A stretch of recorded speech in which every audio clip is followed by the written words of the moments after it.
I heard you before. Like when I started hearing you on screw tapes, Yeah. I knew then. It wasn't like I knew then, but I was like, damn. Yeah. You know what I'm saying? It's got to be a real life connection if Screw done put this on his music. Yeah. Was it ever a time in your career or life that you went to Houston and met some of these legends or greats down there? Well, when I told the radio station up at Dallas, when we told the radio station up in Dallas, you know what I'm saying, in '98, this doing Killer Cotton Field when it first came out. Okay, I thought I had fucked up, but I got a better relationship with the program director after I did this here. We have to come back to it. Right. No, I'm going to the station. I'm going to the Okay. station. Yeah. So, you know, back then it was the same thing like in Dallas now. Everybody, you know, on some hating shit or whatever. There's just a stigma about Dallas, right? So I was going through the same stigma back then. But my first time going to H-Town, the first person I fucked with was D-Rick from Brick Shop. Now, guess who at the studio will pull up at the studio at the same night? DJ Screw, Michael Watts, and Slim Thug. So when Watts met Screw, I'm right there. Facts.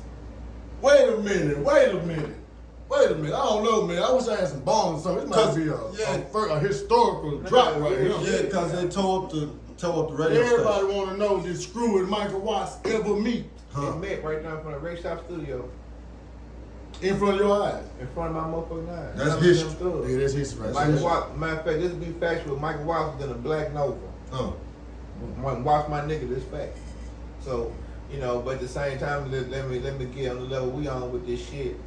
I was a fan because Fat Pat died on my birthday. My birthday is February 3rd. I'm glad you said that, though. I was going to ask you that. All right. So just to walk in Brick Shop Studios and see my birthday cross that motherfucker with Fat Pat, I'm like, okay, I posted You said February 3rd, right? it. Yeah. Aquarius. Aquarius. Yeah. Yeah. So, you know. Tore up the radio station. Yeah. Why? Can you elaborate just a little bit on that? Why? Back then they had the Monday meetings. Monday meetings. Yeah, every station had the day they talk to the artists and whatever, everybody come Local in. artists. Local artists and big artists, Oh, but period, okay. even the big guys, but you know, they'll close their door, you don't know what they talking about. Gotcha. So for us, it was just conversations of just being genuine and talking to each other. And probably both parties probably scared to say, man, this is what the play is. Give me this here, let's go and get to it. But back then, that wasn't that type of action because we wasn't riding like that in Dallas. It was a consumer city. You feel me? Houston was the Mecca. Right. You feel me? So to get radio playing in our own city, it was like crazy.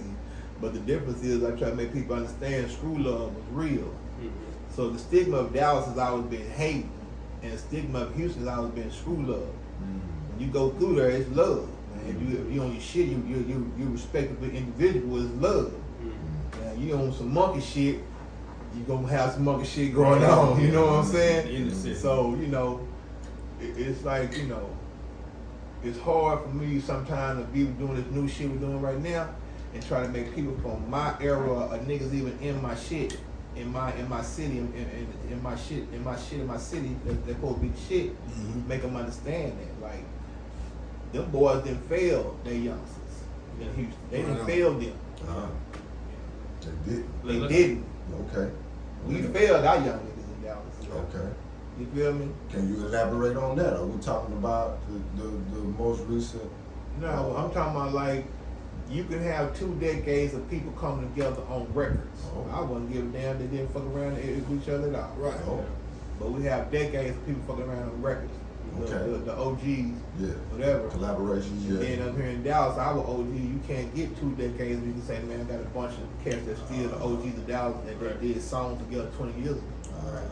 So you can go back to $1 Million Block and all that, man, DEA, that's all people together from Houston. Gotcha. They got the Screw Love going, they got tapes going, Screw Love. When you go down there and push your shit back then with Screw Love. Gotcha. You feel me? Yes. My first time in H-Town pushing this album right here, nigga, me, Bushwick Bill, and man, what's the homie name? Rode around all day long, man, trying to promote, help me promote my shit. You know. Yeah. Lonnie Mack, I know that man. he passed away That's not good. Teamwork makes the dream work. all day. Yeah. Yeah, so I'm just, like I say, just a young nigga coming to this game, and I'm getting the game from Nemesis, I'm getting the game from PKO. You know what I'm saying? I'm getting it in. And I've been independent on my own since my first album. Like, you know, I ain't signed to nobody, you know what I'm saying? But I was given the game from a man that was getting out the game. You know, Mark Allen is a saved guy now. He got a hamburger place in San Antonio called Mark Allen Burgers. The guy behind PK. Saved now. Okay. Shout out to Real Live Street Stars, man, for that interview. Right on. That was a dope Legendary interview. And it was something, man, you were speaking on, I want to ask you about. And what you was really just touching on now, you were saying you feel like you failed, or that generation failed these youngsters. Yeah, we Dallas. Dallas. No. I'm saying like now, we got fans. Don't get it wrong. We got people that fuck with the originals of Dallas. But all the originals of Dallas, we don't have 2 decades ago when you could say it's a bunch of products and catalogs and tapes and songs with these type of people that come up out of Dallas that can say it's the originals together. Okay, right? And the reason that is because of the motherfucking stigma that's been placed on Dallas.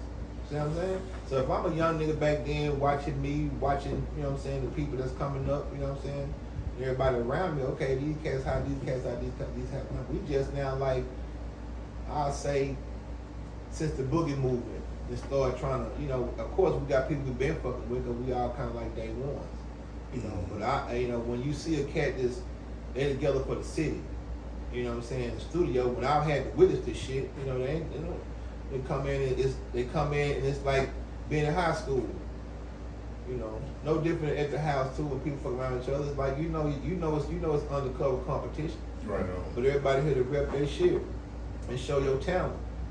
You ain't getting that bullshit. No matter where you go with this rap shit, you can play yourself if you want to. Every time a nigga go in the booth, he in that bitch trying to, hey man, I'm gonna do you, you gonna do me. My verse gonna come first, your shit gonna come second. Your shit might not make it. The nature of the game is nature competition. Of the game, yeah, man. To rap, be on top. Not to be on top and to be about your business and to be skillful in what you do. Trash is trash. Huh. Which what I was maybe I worded the shit I was trying to say wrong. This is what I was trying to ask you. Yeah. What is you think the disconnect between the OGs and this younger generation? And not just in Dallas. This ain't just in Dallas, this is just everywhere with all of us in general. The disconnect is the module that it's in. You gotta understand the module. You know what I'm saying? I know you seen that Scarface interview. You know, it's common down sense for a real nigga like me. I'm from the game.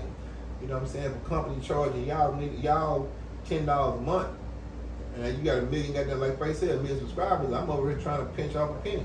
Yeah. So this new game, the new game that is the disconnect, is the module that the youngsters didn't get a chance to see. The first person they attacked was the Suge Knight boys, the EZ boys. The EZ was the first. These are the CEOs. Let's attack them. Let's attack him. This is the boss man. This is the money man. Every fucking independent nigga from here to goddamn Idaho and had a nigga with that bag coming up in this game when he was independent putting CDs on the phone. That was the new dope game. Right? So in the module, they destroyed the bread, the investor, the nigga from the streets, or just a plain investor. They destroyed him. Right? Let's take out the money. Let's take out the money. It's the module.